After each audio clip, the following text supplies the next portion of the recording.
Ассалаумағалейкум жігіттер, қалайсыңдар? Бүгін біздің осы видеода қозғалатын тақырып бұл импотенция. Яғни адамның порно көрген кездегі оның порноның беретін әсері осы импотенцияға дейін жеткізетіндігі, және ол импотенцияның қандай түрі, қай жағынан ол адам осы нәрсеге ұшырайды және оның көрінісі қандай. Әрине мен бұл істің маманы емеспін, бірақ нақты ақпарат алу үшін осы өзінің маман иесіне жүгінуге кеңес беремін. Ал менің айтатын нәрсем бұл менің өзімнің наблюдение дейді, өзімнің жаңағы білетінімді айту. Қарапайым тілде, қарапайым өзім сияқты адамдарға осы нәрсені айту, жеткізу. Бұл адамның жүйке жүйесі арқылы болатын нәрсе. Ол қалай? Адам өзінің жүйке жүйесін осы порнографиямен енді соншалықты жоғартып жібереді жүйке жүйесін. Сол кезде ол шынайы іске келген кезде, яғни реальный адаммен, реальный әйелмен іске келген кезде ол адамды подводить етеді, яғни адамды ұятқа қалдыратын жағдай.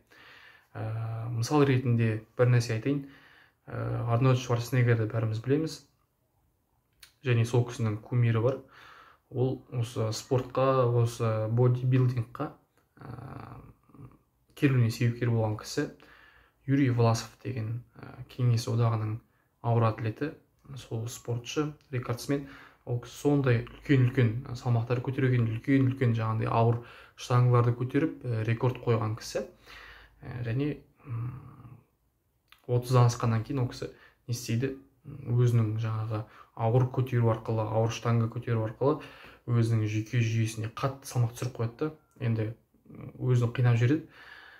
Енді ол кісі күніне санаулы ғана қадам жасай алады, санаулы ғана сөз сөйлей алады. Арғай уже бір нәрсе істейін десе, жаңағы лимиттен асып кетсе, онда ол ауырып бастайды, денесі ауырады. Енді бүкіл денесі ауырады, тұтас денесі ауырады.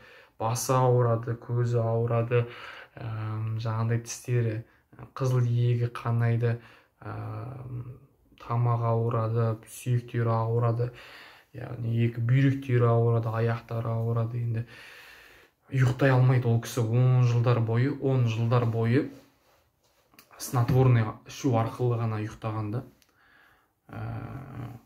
Және сондай өзін деңгейге, сондай дәрежеге өзін жеткізген осы салмақ, өзіне салмақ салу арқылы. Және ол кісінің мынау кітабы бар, «Стечение тяжелых обстоятельств» деген кітап. Болмаса ол кітаптың екінші атауы ол «Формула воли верить».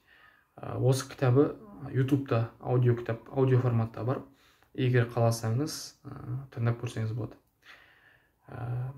Бұл мен не үшін айтып жатырмын? Бұл нәрсені мен не үшін айтып жатырмын? Ол кісінің мынау сол кітабында айтатын бір фундаменталды нәрсе бар. Бұл мынау тіпті мен мынау ойым дейді. Ол мынау ойды қараңызшы. Ой ол идея. Ол адамның көзіне көрінбейтін, қолмен ұсталмайтын нәрсе. Бірақ сол абстракт нәрсе, ол адам айтады, мен ойлаған кезде тіпті бір ой маған мынау денеме физикалық ауыртпалық түсіреді дейді. Яғни ойлаңызшы, ондай болатын болса, мен ойлау арқылы өз-өзімді емдей алатын шығармын деген сондай ол кісіде ой болады. Сөйтіп ақырын ол кісі ойлау арқылы, сондай жаңағы ерік жігер арқылы осы ауруды жеңіп шығады. Мынау Маша и Медведь деген мультсериал бар, сол жерде бір сериясы бар. Медведь футбол көрейін деп енді телевизордың алдына жайғасқан кезде Маша кіріп кетті үйге. Сонымен өзінің мультигіне, яғни каналда ауыстырып жібереді. Сонымен не істесем болады екен деп ойлайды да, Медведь оның қолына телефон береді. Телефон береді да, жүгір ойна деп, қуып жүреді, бар ойна деп. Сонымен ол енді былай қарасаңыз, негізі ол телефон не үшін берілді? Бір қауіпті жағдай болған кезде маған хабарлас, мен барып көмектесем деген нәрсе, дұрыс па? Сол сияқты сондай ой болады. Бірақ бір телефон қоңырау шалады, жүгіріп не болды деп жүгіріп шықса, яғни тұрмайтын нәрсе, түкке тұрғысыз нәрсе. Мысалға ағаштың басынан алма алып бер дейді. Сосын қайттан жай барады. Қайттан енді футбол көрейін отқан кезде тағы да қоңырау шалады, жүгіріп шықса тағы да тұрмайтын нәрсе. 5 рет, 6 рет, 7 рет түсіп жаңағындай тұрмайтын бір майда нәрсе үшін, мелочь нәрсе үшін сөйтіп жаңағы өзінің уақытын бөле берген сайын ол жаңағындай қатты ашуланады, сонымен алады да телефонды тоғын үзіп, телефонды лақтырып жібереді. Және сол кезде енді аю келеді ғой, не жаңағы қасқыр келеді ғой алдына. Қасқыр кездескен кезде Маша звондаса бармайды да, звонок медведевқа. Сол сияқты мынау айтайын деп отқан нәрсем, адам өзінің жүйке жүйесін түкке тұрғысыз порнография көру арқылы өзінің жүйке жүйесін, яғни израсходовать деген қалай болады? Израсходовать. Сол жаңағы жүйке жүйесін сарп етіп жібереді жаңағы порнография көруге. Және енді мынау шынайы процесс, шынайы іске келген кезде әйел адаммен жаңағы мысалға үйленгеннен кейін делік, мысалы неке түнде сіз осы уақытқа дейін өміріңізде порно көріп келдіңіз да, енді мынау үйлендім, енді бәрі дұрыс болады деп ойлайсыз.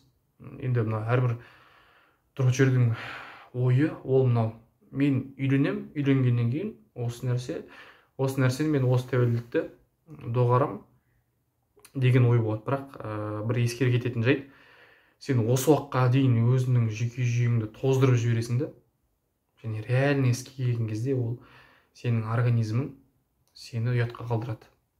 Жаңағы аю сияқты да. Осы жерде тағы да бір идея бар, ол мына нәрсе айтайын деген момент. Менде қазір ми бар, сол мида идея туады. Мысалға қазір щелкнуть пальцем идея.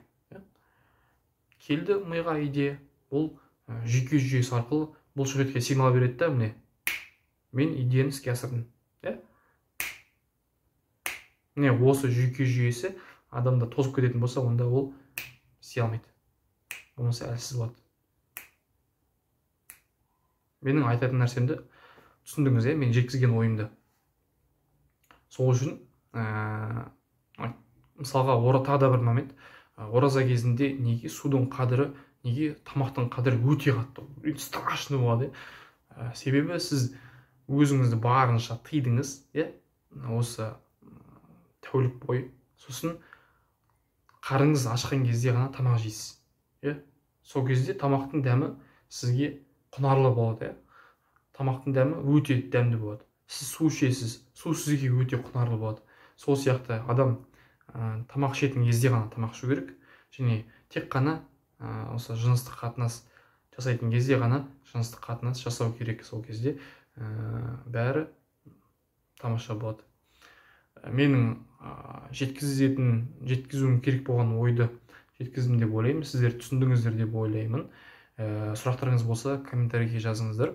Және де тағы да бір момент, ол мынау менде бір идея бар, Алла қаласа осы YouTube платформасында стрим жүргізсек қалай қарайсыздар? Ойларыңызды комментарийге жаза кетіңіздер. Келесі видеода жүздескенше қуатты болыңдар.